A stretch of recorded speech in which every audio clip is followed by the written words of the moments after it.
ఏం పరిస్థితి వచ్చిందంటే ఇది ఫస్ట్ యాక్సిడెంట్ అనమాట. సో నాకైతే ఏం కాదు, ఫుల్ గేర్ ఉండడం వల్ల చిన్న స్క్రాచ్ జరిగింది. చిన్న స్క్రాచ్ వచ్చేసి అనమాట. హెల్మెట్ మొత్తం అది ఉండడం వల్ల ప్రాబ్లం ఏం లేదు. సో మెయిన్ ప్రాబ్లం వచ్చేసి బండి హ్యాండిల్ పోయింది, సస్పెన్షన్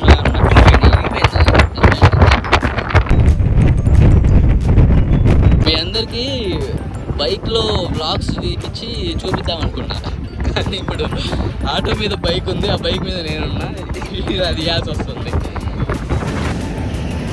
ఓవరాల్గా బండి యాక్సిడెంట్ అయిన తర్వాత నాకు మెయిన్ మోకాలు నొప్పి పుడుతుంది. ఆ మోకాలు ఒకటే, దాని తర్వాత చేతికి చిన్న స్క్రాచ్ పడింది, అంతే, ఇంకేం పడలేదు. రైట్ సైడ్ చూసుకుంటే కంప్లీట్గా no damage. Right side only damage ఏంటంటే ఇది ఇరిగిపోయింది, ఫాగ్ లైట్స్ దీనికి ఉంటుంది కదా, ఇది ఇరిగిపోయింది. ఇది ఎందుకు ఇరిగిపోయిందంటే ఇది ఓకే పర్ఫెక్టే ఉంది, ఈ మడ్గర్ ఇది పోయింది కదా, ఇవి ఇరిగిపోయింది కదా మడ్గర్ది మెయిన్, చూడండి ఇది ఇరిగిపోయింది కదా. సో దానివల్ల వచ్చేసి ఇది కూడా పోయింది, మడ్గర్ మొత్తం బండికి అంటకపోయింది. అండ్ వచ్చేసి ఇది కంప్లీట్గా హ్యాండిల్ వంగిపోయింది, రైట్ లేదు, హ్యాండిల్ వంగిపోయింది. ఇంకా బ్రేక్ ప్రాబ్లం ఉంది. హెల్మెట్కి చూడండి, హెల్మెట్ గీతలు ఎలా పడినాయి, మొత్తం హెల్మెట్కి అంతా గీతలు పడినాయి. హెల్మెట్ లేకపోయింటే ఇప్పుడు ఫేస్కి మొత్తం గీతలే పడినాయి హెల్మెట్కి. గోప్రో ఓకే, గోప్రోకి ఏం కాలేదు. ఇంకా హ్యాండిల్ అయితే బెండ్ అయిపోయింది. ఇంకా వెనక్కి వస్తే ఇదైతే ప్లేట్ నెంబర్ పోయింది, ప్లేట్ నెంబర్ ఇరిగిపోయింది, ఈ పెడల్ కూడా పోయింది, ఊగిపోతుంది. అండ్ ఇది వచ్చేసి కొంచెం నేను వెనక్కి లాగాను, యాక్చువల్గా టైర్ కత్తుకుంది, కొంచెం వెనక్కి లాగాను, ఇది కూడా మార్పియాలి.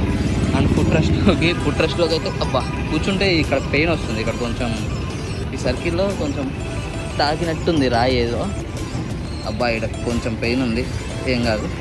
సో ఇక్కడ వచ్చేసి రాళ్ళు అవన్నీ దూరిపోయినాయి ఫుట్ రెస్ట్లో. అండ్ ఇటు సైడ్ ఇక్కడ వరకు అయితే ఇంకా నో ప్రాబ్లము. మళ్ళీ ఇండికేటర్ పోయింది, ఇక్కడ ఒక ఇండికేటర్ పోయింది, ఇక్కడ కూడా ఇండికేటర్ పోయింది. అండ్ ఇక్కడ కూడా ఫాగ్ ల్యాంప్స్ వచ్చేసి పోయింది, ఇది పోయింది, ప్లేట్ నెంబర్ ఉండిపోయింది, ఇది ఇరిగిపోయింది. సో కంప్లీట్గా ఇదైతే జరిగిపోయింది మొత్తం. బోబో వాడిది ఇది కూడా ఇరిగిపోయింది. గోప్రోకి ఏం కాలేదు, నాకేం కాలేదు.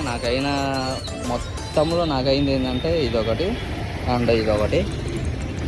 ల్యాప్టాప్ ఎలా ఉందో చూసుకోవాలి, ల్యాప్టాప్ ఓపెన్ చేసి, అది ఇంకా చూడలేదు, ఒకసారి ల్యాప్టాప్ ఓపెన్ చేసి చూసుకుంటే సరిపోతుంది. సో ఓవరాల్ యాక్సిడెంట్ అయితే ఇలా జరిగిందనమాట. ఒక రివ్యూ ఇచ్చినట్టు ఇస్తున్నాను. జానావాడి వల్ల లోపల ఇంజన్ అయ్యంతా చాలా పర్ఫెక్ట్గా ఉన్నాయి. ఇక్కడ స్క్రాచ్ అయితే పడింది, సో మొత్తం మార్పియాలి. ఇన్సూరెన్స్ అయితే కన్ఫామ్గా క్లెయిమ్ చేస్తా. 5,000 కంటే 10,000 కంటే ఎక్కువ అయితే ఇన్సూరెన్స్ క్లెయిమ్ చేస్తా, ఈజీగా అయితే. 10,000 కంటే ఎక్కువ మడ్గర్ కొత్తది వేయడం 10,000 కంటే ఎక్కువ అయితే ఇన్సూరెన్స్ అయితే క్లెయిమ్ చేస్తా. సో ఇంతే, ఉంటాను.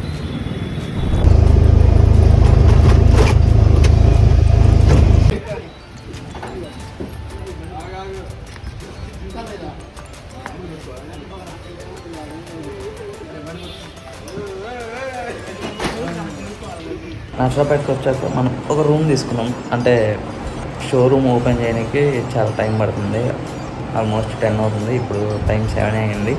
సో 2 hours రెస్ట్ తీసుకుందామని చెప్పేసి రూమ్ తీసుకున్నాం.